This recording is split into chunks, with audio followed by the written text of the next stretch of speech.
안녕하세요. 저는 30대 후반의 주부입니다. 저희 친정은 참 가난했어요. 어릴 때 엄마는 교통사고로 돌아가셨고 아빠는 만물 트럭을 몰고 전국을 다니며 물건을 파셨죠. 덕분에 전 어린 동생들을 홀로 돌보며 학교에 다녀야 했습니다. 언니 배고파. 나 달걀 먹고 싶단 말이야. 가뜩이나 예민한 사춘기에 아직 어린 동생들을 돌보는 건 늘 곤욕이었어요. 나도 하고 싶은 게 있고 친구들이랑 놀고 싶은데 때가 되면 들어와서 동생들 씻겨야지, 밥 챙겨줘야지. 거기다 늦게 돌아오는 아빠 밥도 챙겨야지. 하루는 학교 끝나고 친구들이 저에게 그러는 거예요. 야, 넌 또 일찍 들어갈 거지? 그럴 거면 그냥 빠져. 같이 놀다가 먼저 가는 애 있으면 김 빠진단 말이야. 아니거든. 나 오늘 끝까지 놀 거거든. 그동안 꾹 참은 게 폭발했고 전 친구들과 함께 밤늦게까지 놀았어요. 덕분에 아빠가 준 한 달치 용돈을 한 번에 다 써버리고 말았죠. 집에 돌아갔더니 아빠가 무서운 얼굴로 절 보더라고요. 넌 맞이가 돼서 동생들을 쫄쫄 굶기면 되겠어? 오늘 하루만 그런 거야.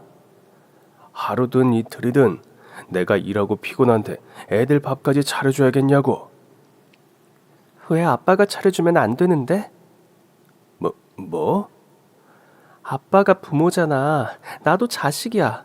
나도 얘들이랑 똑같다고. 근데 왜 얘들 치닥거리는 나 혼자 해야 돼?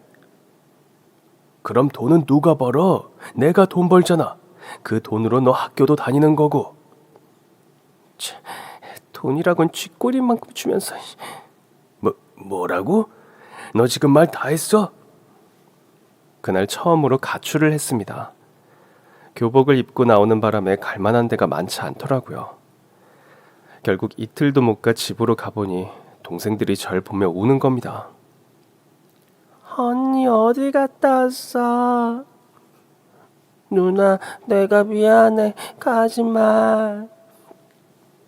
그렇게 동생들을 양쪽에 안고 집으로 들어가 보니 TV 옆에 전보다 조금 더 많은 용돈이 놓여 있더라고요.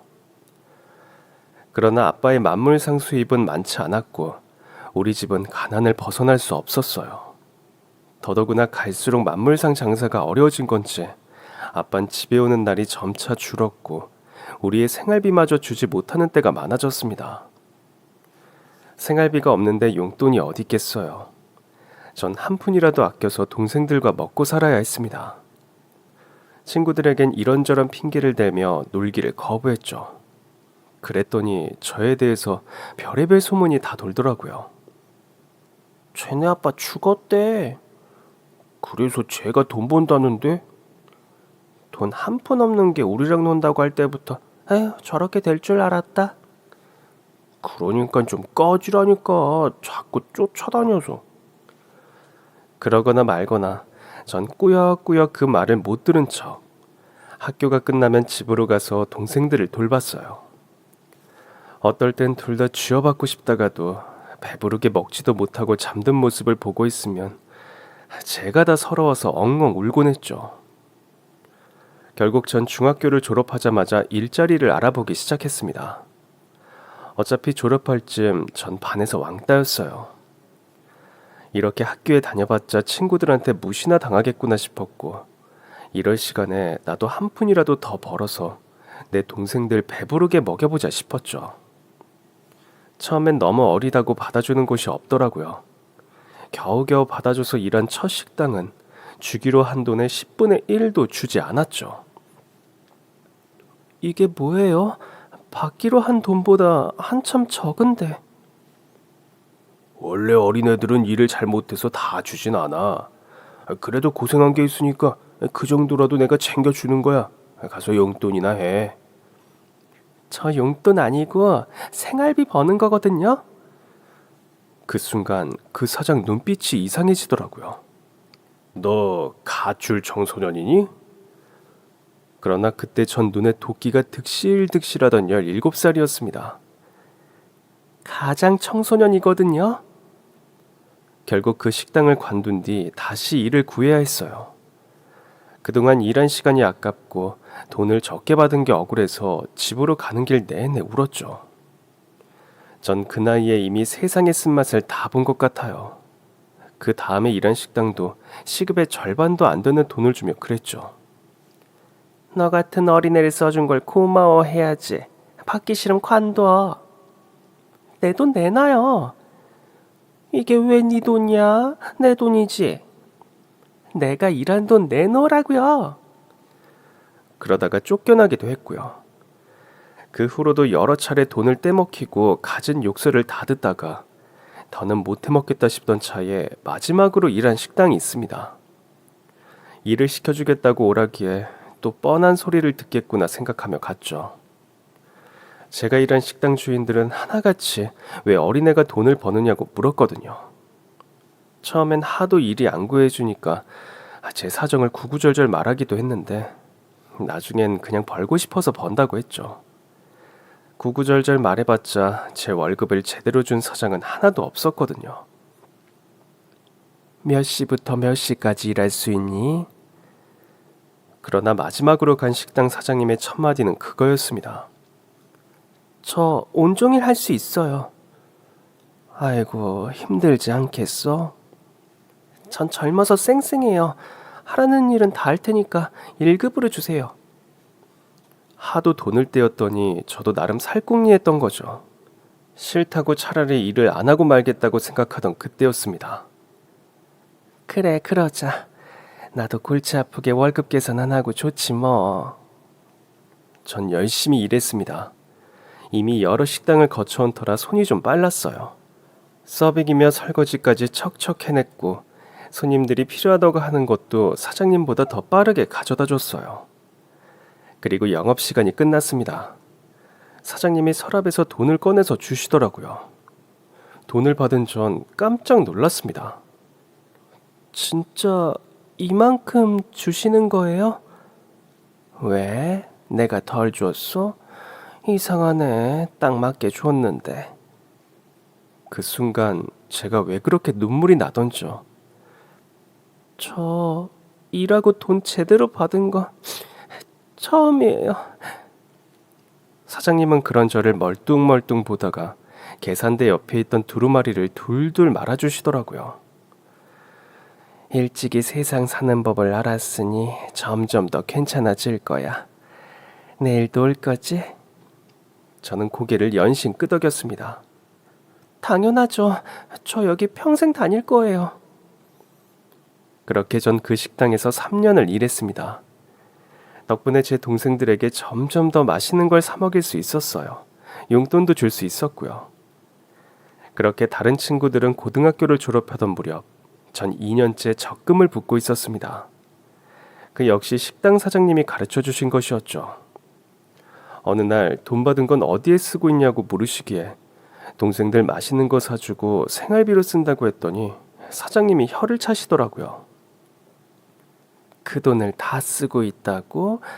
그러면 안 돼. 절반, 아니 3분의 1이라도 저금해. 저금이요? 너 중졸이잖아. 남들은 고등학교 졸업할 때 뭐라도 남겨야 할 거 아니야. 적금 들려면 남은 반찬이며 식재료도 다 싸주시는데 적금을 안 들 수가 있어야죠. 제가 적금 들었다고 하니까 그 다음부턴 쌀도 나눠주시고 생활비 아끼라며 있는 거 없는 거 다 챙겨주시는 거예요. 동생들 여기 와서 밥 먹으라고 해. 그리고 언젠가부터는 동생들의 저녁까지 챙겨주셨습니다. 그러다 보니 사장님이 일찍 돌아가신 엄마가 보내준 사람인가 싶더라고요. 그렇게 매번 챙겨주시면서도 월급 또한 칼같이 주셨습니다. 사장님과 오래 알고 지내다 보니 사장님께 두 아들이 있다는 걸 알게 됐어요. 첫째 아들은 좋은 직장에 다니고 있었고 둘째 아들은 한쪽 다리가 의족이었어요. 운동하다가 다쳤다고 하는데 그 이후로 방황을 많이 한 모양이더라고요. 사장님은 절 처음 봤을 때 방황하던 둘째 아들을 보는 것 같다고 했었습니다. 네 눈빛이 얼마나 표독하던지 여기저기서 치이고 와서 상처난 고양이 새끼 같더라고. 딱 봐도 일당을 떼먹혔는지 1급으로 달라는데 에휴, 그러나 했지. 근데 이젠 저도 월급으로 받잖아요. 너더러 뭐라는 거 아니야. 네 등쳐먹은 그 인간들이 문제지. 그러던 어느 날부터 사장님의 장남이 자꾸 식당에 들르더라고요. 우리 장남이 어쩐 일이야? 저녁 먹으러 왔어? 맨날 피곤하다고 하면서 집으로 그냥 간다더니. 아니 뭐 밥도 좀 얻어먹고 엄마 일도 도울까 해서. 됐어. 여기 와서 밥이나 먹고 일찍 들어가서 쉬어. 그러나 그는 밥을 먹은 뒤 식당 일을 돕기 시작했고 일을 마친 뒤 청소까지 같이 해주었습니다. 그러던 어느 날 집으로 가던 절 불러 세우더라고요. 집에 데려다 줄까요? 갑자기요? 왜요? 아니 길이 너무 어두운 것 같아서. 처음엔 어이가 없었어요. 수년을 혼자 다니던 길인데 뜬금없이 어둡다며 데려다 주겠다는 거예요. 전 대답 없이 먼저 걸었고 그 뒤를 그가 계속 따라오더라고요. 그런 날이 하루 이틀 늘어가면서 불현듯 깨달았습니다. 설마 나 좋아해요? 네. 근데 이제야 눈치챘어요? 말도 안 돼. 사장님 아시면 기절해요. 어디 가서 그런 소리 절대 하지 마요. 알겠죠? 그러나 그는 대답이 없었습니다. 다음 날 출근하자마자 사장님이 어두워진 얼굴로 절 불러 앉히셨어요. 우리 애가 너랑 결혼하고 싶다는데 도대체 언제부터 그런 사이였어? 예? 결혼이요? 사장님, 저희 그런 사이 절대 아니에요. 아니, 갑자기 제가 저한테 좋다고 그래서. 말도 안 되는 거 알지? 내가 너 직원으론 정말 아끼지만 그래도 이건 아니지. 걱정 마세요. 저 진짜 안 만나요. 제가 거절할게요. 말은 그렇게 했는데 시간이 지날수록 마음이 좀 이상했어요. 하긴 내가 많이 부족하지 싶다가도 날 그렇게 예뻐하시더니 결국 동정이었나 싶기도 하고요. 이후로도 사장님의 태도는 변함이 없었습니다. 다만 사장님의 큰아들인 장남은 또 저를 보러 온 건지 문 앞에서 쫓겨나는 걸 봤죠. 당장 못 가? 쟨 너한테 관심도 없다는데 결혼은 무슨 결혼? 엄마, 나 사실 저 사람 좋아한 지 꽤 됐어. 나도 엄마가 이럴까봐 오래 망설인 거라고. 근데 이 마음은 어떻게 할 수가 없는 걸 어떡해. 두 모자의 대화를 들었지만 모른 척했습니다. 그러던 어느 날 사장님의 둘째 아들이 식당으로 신부감을 데리고 온 거예요. 처음엔 참 착한 사람 같다 했는데 자세히 보니 맹인이더라고요. 사장님은 당황한 눈치가 역력했지만 태연하게 물었습니다. 뭘 하겠다고? 결혼이요. 사장님은 둘째 아들의 의족과 신부감의 눈을 번갈아가며 봤어요. 사장님의 마음을 읽은 둘째 아들이 말했습니다. 부족한 사람들끼리 한번 잘 살아볼게. 사장님은 결국 두 사람의 결혼을 승낙했습니다. 그러나 그날 밤 손님이 다 빠지자 가게 문을 닫기도 전에 깡소주를 드시더라고요. 저는 퇴근하려다 말고 그 앞에 앉았어요. 괜찮으세요? 사장님은 눈물을 흘렸습니다. 참 겁도 없지. 저 애들을 어쩌면 좋니? 아휴, 이 험한 세상을 어떻게 살려고. 그렇게 자작을 하는 사장님의 소주를 빼앗아 잔을 채워드렸어요. 제가 잔만 채워드리고 술은 입에 대지 않자 사장님이 물었습니다. 넌 한잔 안 해? 저 요즘 밤에 공부해요. 검정고시 치러서 고등학교는 졸업하려고요. 술 마시면 공부 못 하잖아요. 사장님은 그런 절 물끄러미 보시더니 그랬습니다. 너 내 맏며느리 할래? 네? 큰애가 네가 너무 좋대. 둘째가 맹인 며느리 데려오는 걸 보고 나니까 내가 정신이 번쩍 들어. 너만한 애만 데리고 왔어도 뭐가 아쉬웠을까 싶으면서 내가 반대해서 섭섭했지? 안 섭섭하다면 거짓말이지만 그래도 이해해요. 제가 너무 부족하잖아요. 그러나 사장님은 깊은 한숨을 내쉬더니 말했습니다. 큰애가 며칠째 병가 쓰고 방에 들어누워만 있어. 사실 난 독하게 모른 척 하려고 했거든. 근데 실은 며칠째 널 유심히 보고 있었어. 이미 내 새끼 같은 네가 내 며느리가 되면 어떤가. 괜히 좋았던 사이만 틀어지는 거 아닌가. 우리 아들은 다리 아픈 동생도 평생 돌봐야 하는데 어릴 때부터 늘 가족이란 짐을 안고 살았던 네가 감당할 수 있을까 싶더라고. 이런 우리 집도 괜찮겠어? 이젠 맹인 동서까지 생길 텐데도. 아휴 나도 주책이다. 나도 참 간사하지. 일이 이렇게까지 되고 보니까 그냥 너한테 내 며느리 하라고 하고 싶어. 나랑 같이 감당해 달라고. 그 순간 전 결심했습니다. 제가 평생 모시고 살게요. 그렇게 전 지금의 남편과 결혼했고 사장님은 제 시어머니가 됐습니다. 물론 시동생도 결혼해 저에겐 동서도 생겼죠. 그렇게 시간이 흘러 저는 다리 없는 시어머니를 모시고 살았어요. 그런데 시어머니는 강남 아파트를 동서에게 주고 돌아가셨습니다. 안녕하세요. 여기 땡땡 로펌입니다. 잠깐 와주셔야겠는데요. 그렇게 간 로펌에서 변호사가 저에게 시어머니의 유언장을 보여줬어요. 그러자 옆에 있던 로펌 대표가 저를 향해 깍듯이 고개를 숙이더라고요. 남편과 결혼 후 저는 시어머니와 한밭집을 운영했었습니다. 일명 현장 식당이라고 노동자들이 있는 현장에서 운영하는 식당이었죠.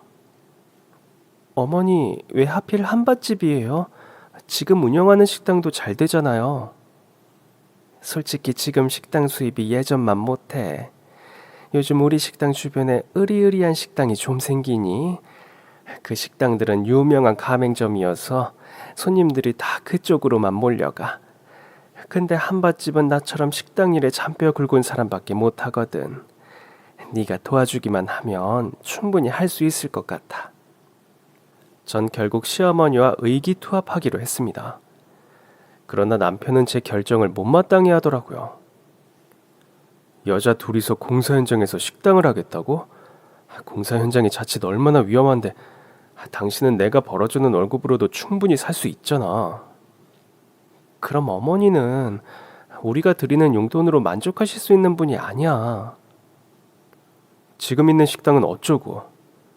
다 드신대.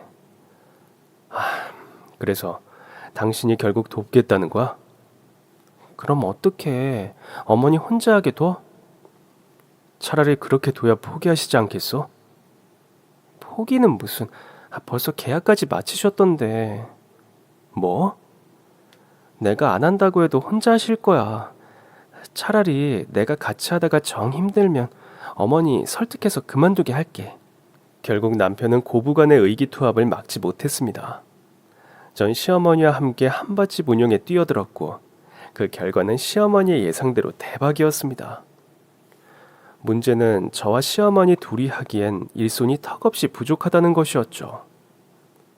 어머니, 사람을 좀 더 뽑는 건 어때요? 왜? 일이 너무 많아서 힘들어? 지금까진 잘했잖아. 인건비 더 들면 남는 거 없어. 저 사실 제가 임신했어요. 그즈음 전 첫째 아이를 막 임신한 상태였어요. 남편에겐 아직 말하지 않은 상태였죠. 가뜩이나 한밭집 일을 못마땅해 하는데 아이까지 가졌다고 하면 당장 관두라고 난리를 칠 것 같았거든요. 뭐 정말이야? 아이고, 그럼 몸을 조심해야겠네. 다른 건 괜찮은데 배달이 좀 힘들었어요. 배달 그건 내가 할게. 아휴, 그건 뭐 얼마나 된다고. 어머니, 공사 현장 배달이 얼마나 어려운데요. 자칫 균형이라도 잃으시면 크게 다칠 수도 있어요. 그래도 우리 손주 가진 며느리한테 내가 배달은 못 시키지. 공사 현장이다 보니 제때 식사하지 못하는 인부들도 좀 있어서 하루에도 여러 차례 배달이 필요했어요. 저는 배달도 도울 겸 설거지라도 할 보조를 뽑자고 했지만 시어머니는 꿈쩍도 하지 않으셨습니다. 하긴 저희 시어머니 저랑 둘이 동업에 가깝게 한밭집을 운영하면서도 저에겐 딱 월급만 주시던 분이었어요. 한 번은 섭섭해서 물은 적도 있었습니다.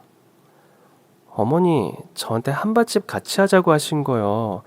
동업하자는 말씀이 아니었어요? 동업이지. 근데 전 왜 월급만 받아요? 아니 그럼 한밭집 시작할 때 돈은 내가 다 댔는데 너한테 반을 줘야 하니? 그땐 그 말이 너무 섭섭하더라고요. 그렇지만 어머니의 말씀이 일리가 없는 것도 아니어서 전 그러려니 했습니다. 어머니, 저 배달 다녀올게요. 전 차마 시어머니에게 배달을 맡길 순 없었어요. 그런데 주방에 있던 시어머니가 달려 나오시더라고요. 아유, 됐어. 내가 갈게, 내가. 어머니, 제가 갈게요. 저 괜찮아요. 너 어제도 배 당겼잖아. 내가 갈게. 이리 줘. 시어머니는 제가 들고 있던 쟁반을 빼앗아 가셨고 결국 전 쟁반을 머리에 인 채 공사 현장을 걸어가는 시어머니의 뒷모습을 불안하게 보고 있어야 했습니다. 여기 김치 좀 더 줘요. 네. 그러나 한밭집 일은 눈코 뜰 새 없이 바빴어요. 식당에 남아 준비해둔 밥과 반찬을 열심히 나르는데 젊은 남자 인부가 식당으로 뛰어 들어오더라고요. 여기 사장님, 공사 현장에서 추락했어요. 밥과 반찬을 준비하고 있던 전 쟁반을 떨어뜨리고 말았습니다. 인부를 따라가 보니 시어머니는 다리가 뒤로 꺾인 채 바닥에 떨어져 있었어요. 의식이 없는 시어머니를 보는데 손이 덜덜 떨리더라고요. 어머니, 정신 좀 차려보세요. 저기 119는 불렀어요? 그럼요, 아까 불렀죠. 저는 덜덜 떨리는 손으로 남편에게 전화를 걸었습니다. 여보, 이쪽으로 지금 당장 좀 와줘. 피투성이가 된 시어머니를 보다가 결국 저도 정신을 잃었습니다. 정신을 차렸을 때 시어머니의 수술이 끝났다고 하더라고요. 무슨 수술을 받으신 거야? 다리가 너무 심하게 꺾여 있었어. 다리는 괜찮으셔? 의식은? 남편에게 묻는데 잘 참고 있던 남편이 눈물을 터뜨리더라고요. 다리 절단했어. 뭐? 그냥 두면 썩는다고. 한시라도 빨리 잘라야 한다고. 남편은 쏟아지는 눈물로 인해 말을 잇지 못했고 전 도저히 믿을 수 없어서 시어머니를 보러 갔습니다. 갔더니 정말 다리가 없더라고요. 어머니. 시어머니는 이제 막 끼어 의식이 돌아온 상태였습니다.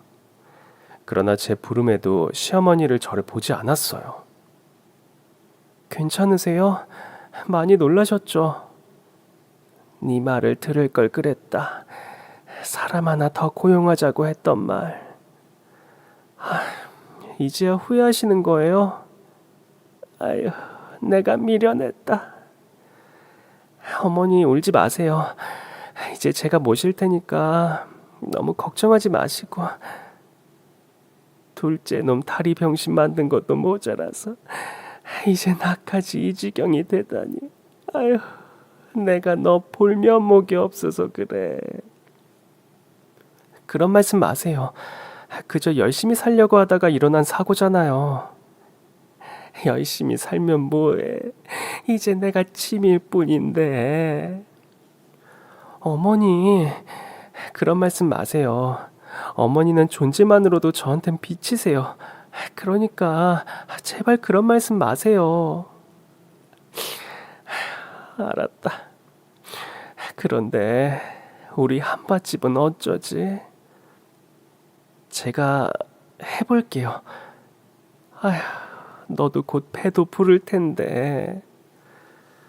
사실 그때까지 시어머니에게 말하지 못한 사실이 하나 있었습니다. 옆에 있던 남편이 대신 말해주더라고요. 이 사람 사실 저 유산했어요. 너무 놀랐나 봐요.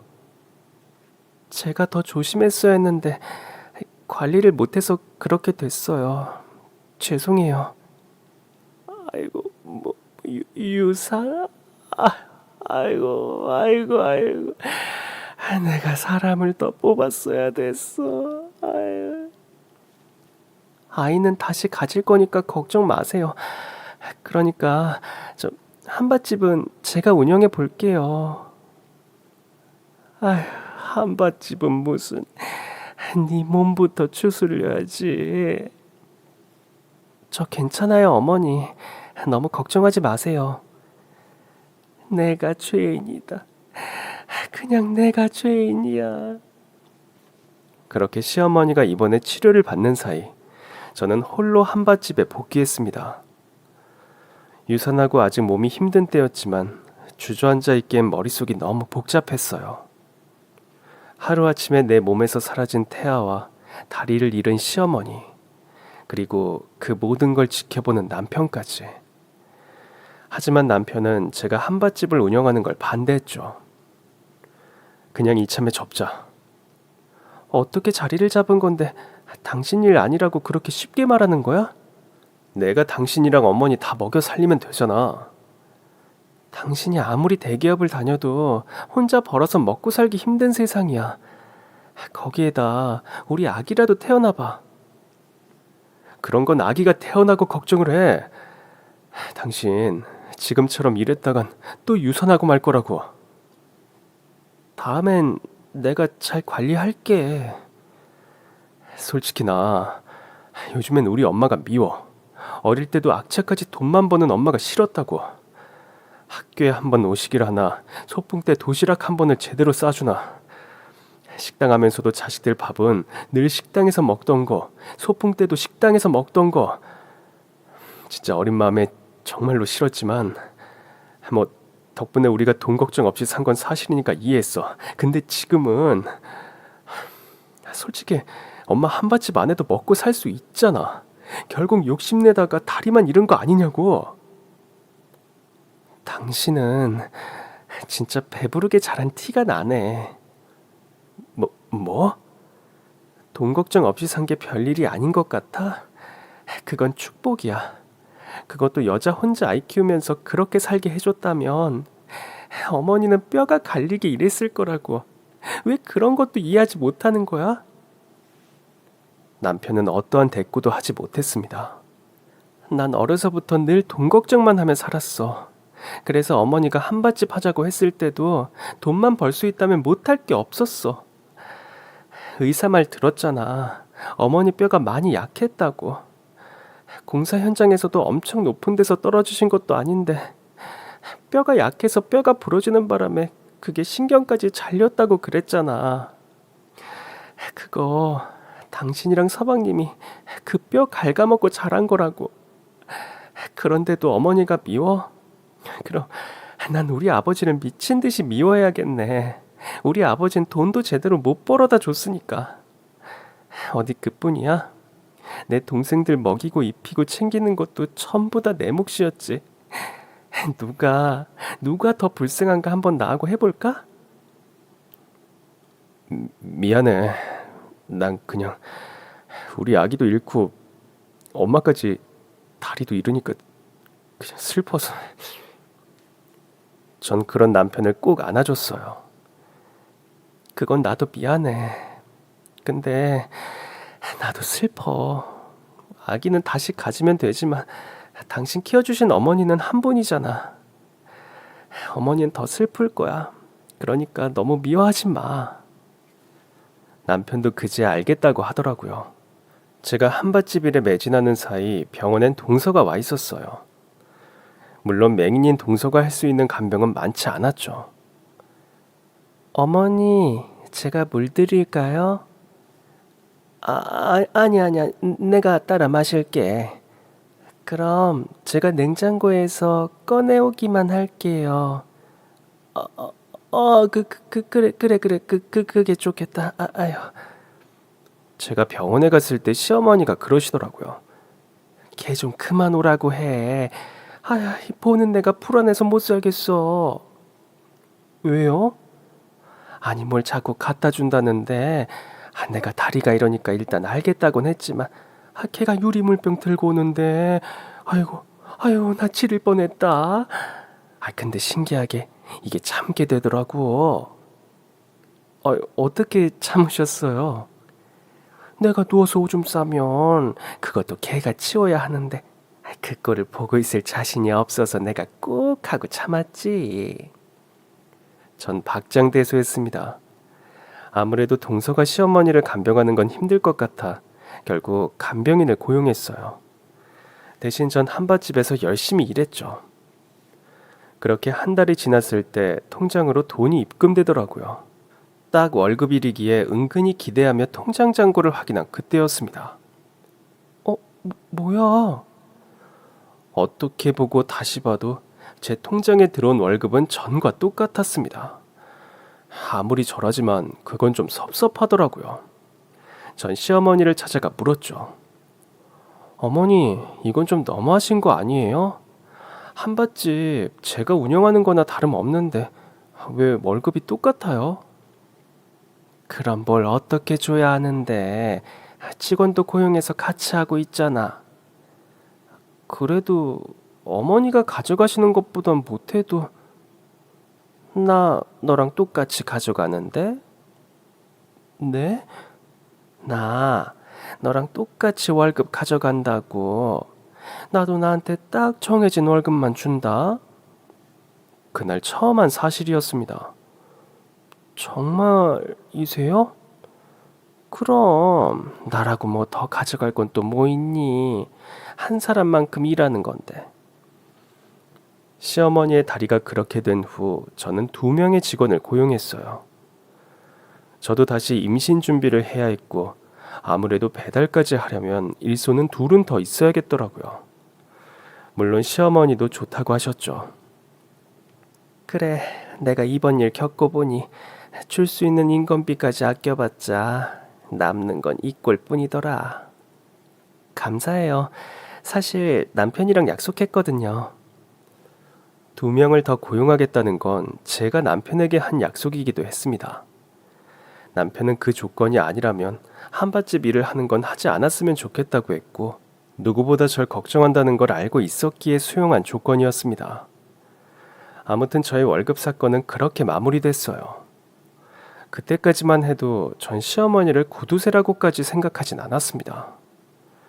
그러나 시어머니가 돌아가신 뒤 얼마나 구두쇠였는지를 깨닫게 됐죠. 시어머니는 추락을 통해 다리만 잃은 게 아니었습니다. 여러 합병증으로 인해 결국 몸이 쇠약해지셨고 오래 버티지 못하고 그만 돌아가셨죠. 물론 돌아가시기 직전 저에게 하신 충격적인 말씀이 있었죠. 내가 강남에 아파트가 한 채 있어. 그건 둘째내 주려고. 네? 네 동서가 몸이 약하잖아.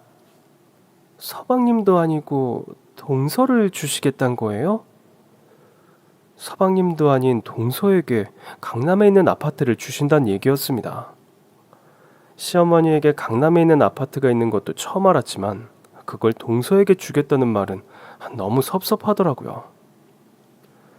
저 어머니 덕에 돈 벌어서 동생들도 잘 키우고 남편도 만나서 잘 살고 있는 건 맞지만 그 비싼 강남 아파트를 저랑 남편은 아예 생각도 안 하시고 동선애한테 주신다는 건 솔직히 좀 섭섭해요.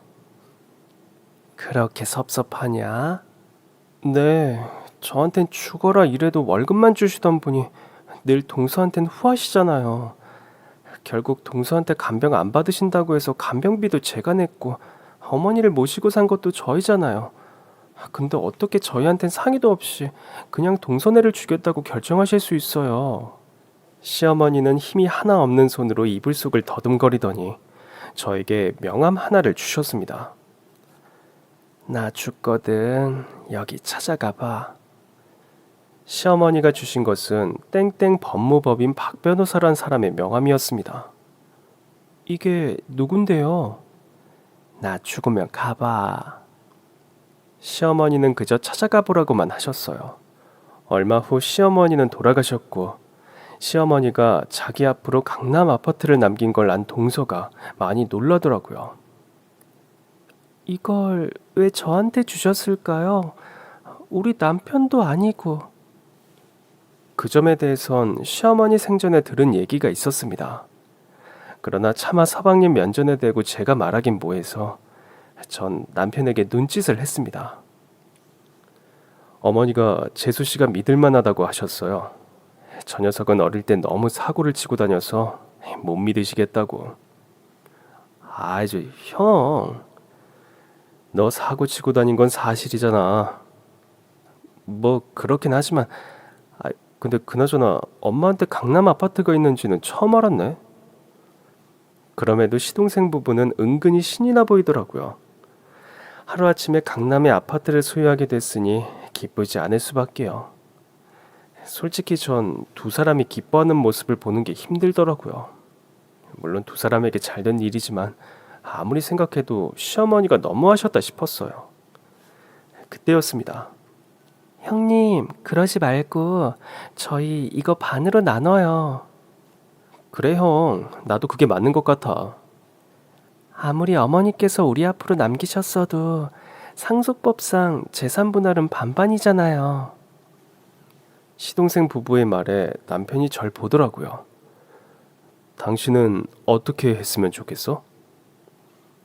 그러나 시어머니가 생전에 하신 말씀인데 차마 거역할 수 없겠더라고요. 솔직히 말해 섭섭한 것도 그냥 제 욕심이잖아요. 시어머니가 동선해 주고 싶다는데 제가 뭐라고 반을 달라고 하겠어요. 물론 그 점에 있어선 저보다 남편이 더 하겠다 싶긴 했죠. 난 그냥 어머니 말씀에 따랐으면 좋겠어. 물론 당신만 섭섭하지 않다면. 남편은 잠시 고민했지만 곧 괜찮다고 했습니다. 나도 괜찮아. 어머니가 너희 걱정해서 남겨주신 거니까 그거 가지고 잘 살아. 그러나 동서도 물러서지 않더라고요. 아주버니, 설마 이제 저희랑 안 보실 건 아니죠? 예? 그럼요. 왜 그런 생각을 하세요? 그런 거 아니면 반씩 가졌으면 좋겠어요. 저는 강남 아파트 갖는 것보다 형님이랑 아주버니 섭섭하지 않게 하는 게 더 좋아요. 나도 형이랑 형수가 섭섭해서 우리 안 본다고 하면 이제 우리 어떻게 살아. 형수님이 분기마다 반찬이랑 김치, 쌀 보내주시지. 늘 우리 불러서 밥 주시지. 형수님은 나한테 엄마 다음으로 엄마 같은 분이란 말이야. 저도요. 저희 친정엄마 다음으로 엄마 같은 분이세요. 전 결국 두 손 두 발 다 들었습니다. 알겠어요. 내가 안 섭섭해하면 되잖아. 동서랑 서방님이 강남 아파트 갖는다고 해서 우리 사이가 틀어질 일 없으니까 걱정 좀 마세요. 물론 말은 그렇게 했지만 사실 제가 섭섭한 건 시어머니였습니다. 전 결국 시어머니가 주신 땡땡 법무법인 박 변호사의 명함을 꺼냈습니다. 도대체 왜 만나라고 하시는 거지? 정 마음에 안 들면 소송이라도 하라고 소개해 주신 건가? 시어머니가 돌아가신 뒤에도 전 한밭집에서 일했어요. 계약 기간이 남아있기도 했고 아직 아이가 생기지 않아서 더 집중할 수도 있었습니다. 그러나 남편이 이번 계약만 끝나면 한밭집 일은 그만하라고 또다시 절 설득했죠. 차라리 자리 좋은 데다가 젊은 사람들이 좋아할 만한 음식점이나 카페 같은 거 차리는 건 어때? 난 그런 거 체질에 안 맞아.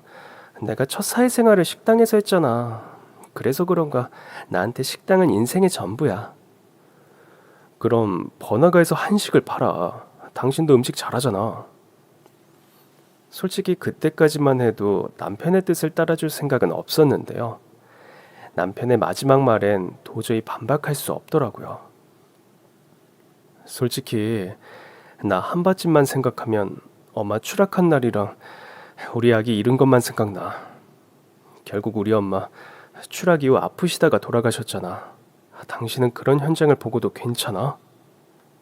물론 안 괜찮지. 그렇지만 나는 그냥 일이라고 생각했어. 계약 기간도 남아있으니까 안 보려고 노력하면서 했지. 그러다 당신까지 엄마처럼 되면 난 못 살 거야.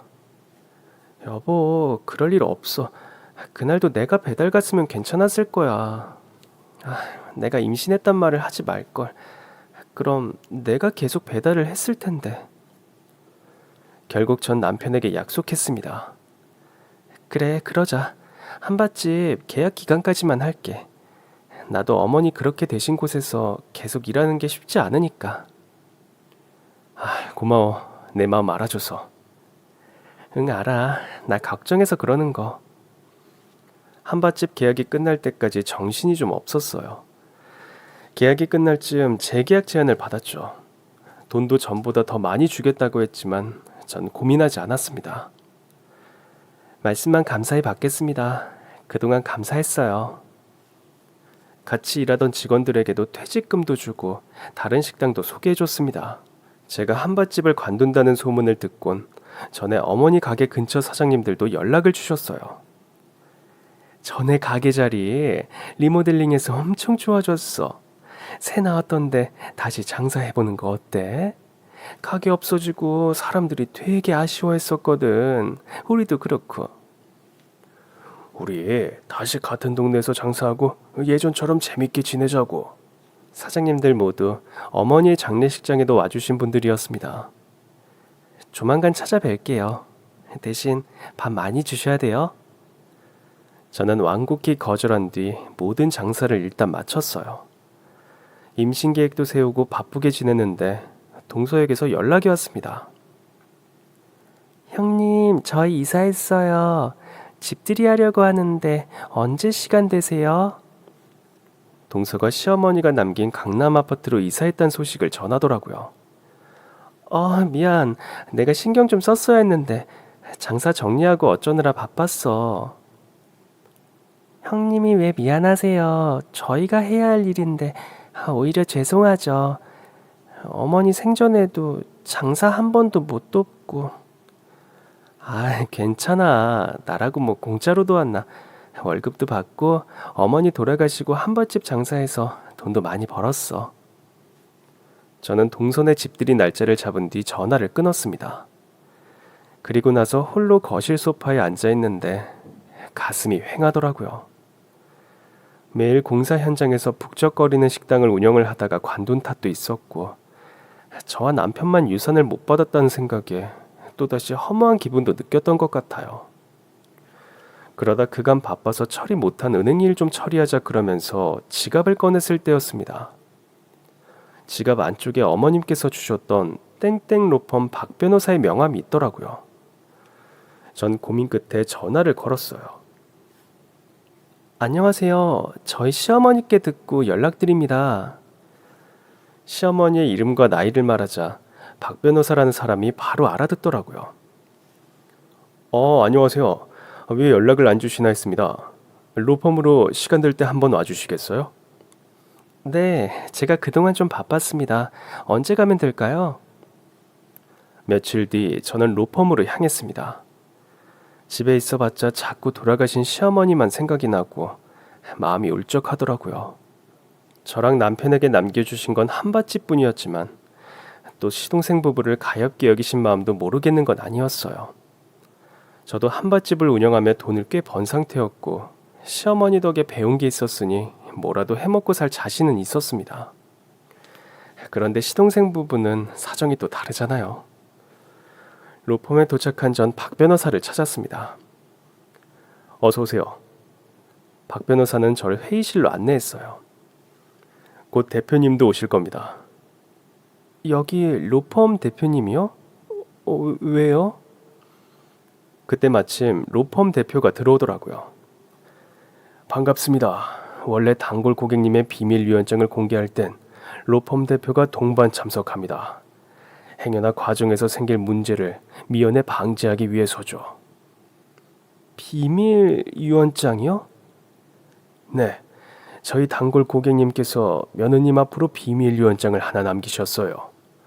이건 남편 되시는 큰 아드님이나 둘째 아드님에게도 비밀로 해달라고 하셨고요. 저는 상당히 어리둥절했어요. 왜요? 왜 저만... 저도 그 이유가 무척 궁금했습니다. 이제 며느님의 동의를 받고 열어보면 그 비밀이 밝혀지지 않을까요? 로펌 대표는 박 변호사에게 눈짓했고 박 변호사는 저에게 어머니가 남기셨다는 서류를 내밀었습니다. 전 의아해하며 봉투에서 서류를 꺼냈고 내용을 확인하는 순간 경악하고 말았습니다. 아니, 왜 그러세요? 제 표정을 본 로펌 대표도 가까이 와서 서류를 확인하더라고요. 내용을 확인한 로펌 대표가 저에게 깍듯이 고개를 숙였고 박 변호사 역시 따라와 고개를 숙이더라고요.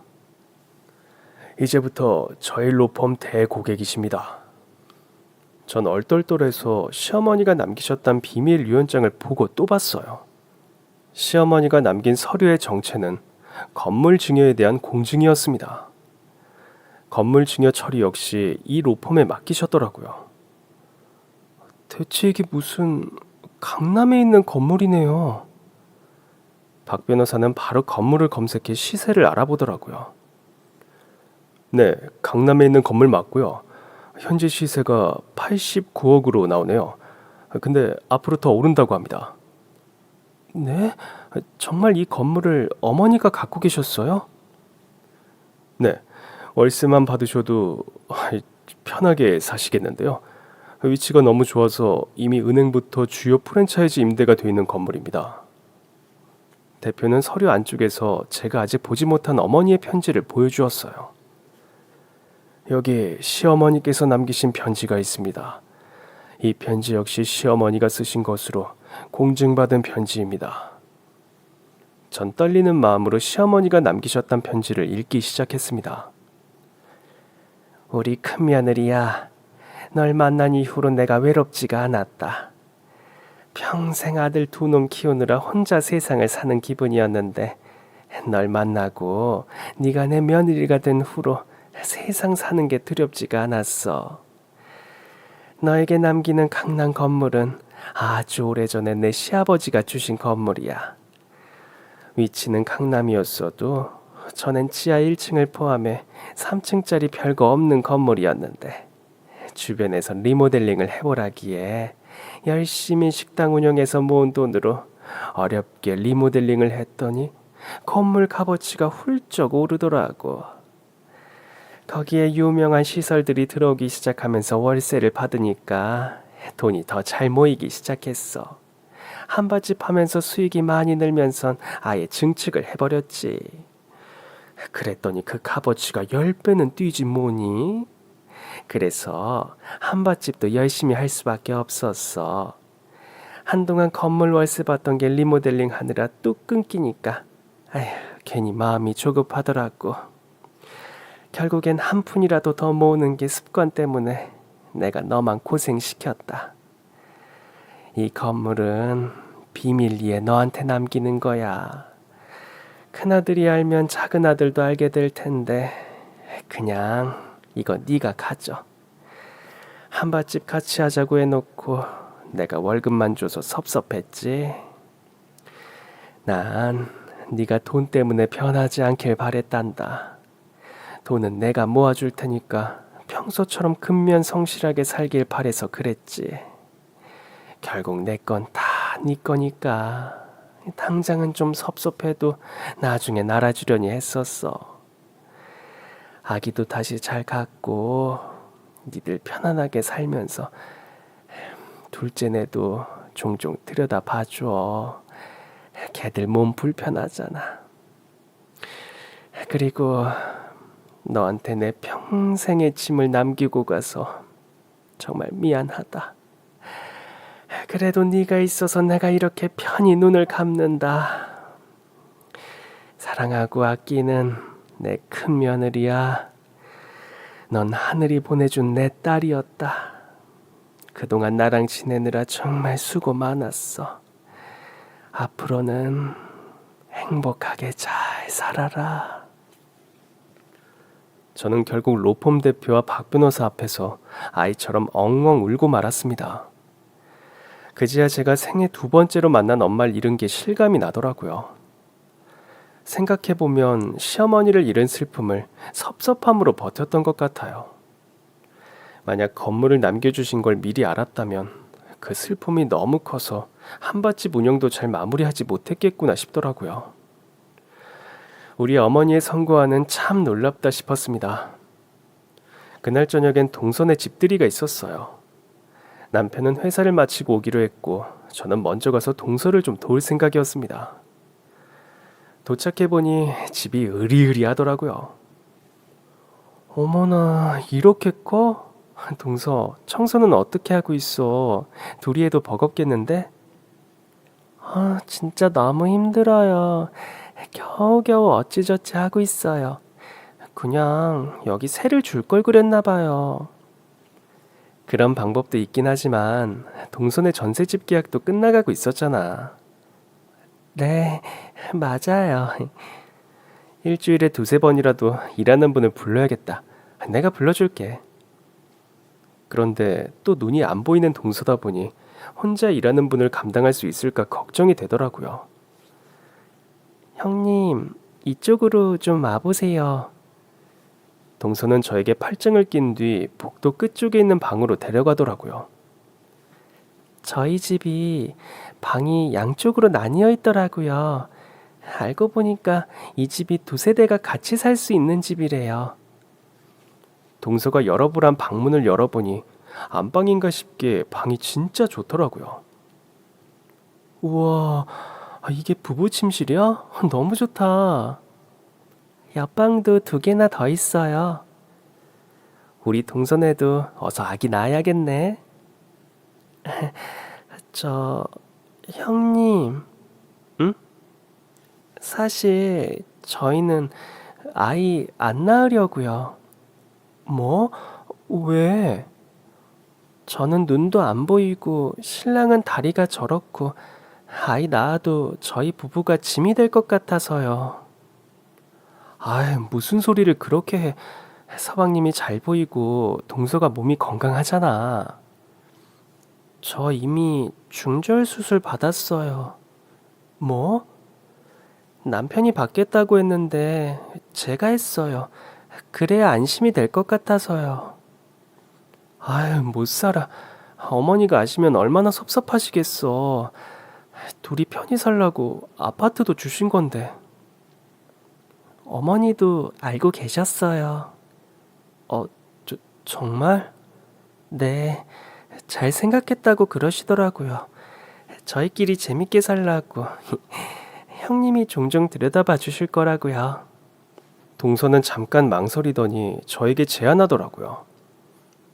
형님, 그래도 제가 형님 아이 낳고 하시면 도움이 되지 않을까요? 물론이지. 어떡하면 좋아. 동서가 이세 계획이 없을 줄은 꿈에도 생각 못했어. 미리 알려줬으면 나라도 말렸을 텐데. 형님, 그 저희랑 같이 살아주시면 안 돼요? 보시다시피 저희 방은 저 반대쪽 복도라 방에서 하는 얘기도 전혀 안 들려요. 동서, 저희 둘이 여기 살려니까 너무 쓸쓸해요. 남편하고도 얘기했는데 남편도 너무 좋다고 하더라고요. 저희가 형님이랑 아주버니 모시고 살게요. 저희 지금까지 그랬듯이 저희 할 일도 다 알아서 하고요. 저 진짜 힘들게 이번에 임용고시 붙었어요. 어머, 진짜? 너무 잘 됐다. 동서가 맹인이긴 했어도 사범대를 나온 사람이었거든요. 다만 눈이 안 보이다 보니 오랜 시간 임용고시에 합격을 못하고 있었어요. 전 너무 좋아서 동서를 끌어안고 또 눈물을 흘렸습니다. 어머니가 진짜 좋아하시겠다. 결국 저는 남편을 설득해 동선회와 합가했습니다. 물론 건물도 남편과 공동 명의로 증여받았어요. 증여세 내느라 살던 집도 처분했고 모든 게 순리처럼 흘러갔습니다. 지금은 두 아이와 함께 정신없는 일상을 보내고 있습니다. 동서와 서방님이 같이 살고 있어서 한 번씩 아이들 맡기고 남편과 데이트도 하고 덕분에 육아 스트레스를 종종 해소하며 살고 있어요. 하늘에서 시어머니가 보고 계신다면 정말 기뻐하시겠죠? 저는 오늘도 그리운 마음 반, 행복한 마음 반으로 우리 대식구들과 단란하게 살아가고 있습니다. 그럼 지금까지 제 긴 사연 들어주셔서 정말 감사합니다. 오늘도 행복한 하루 되세요.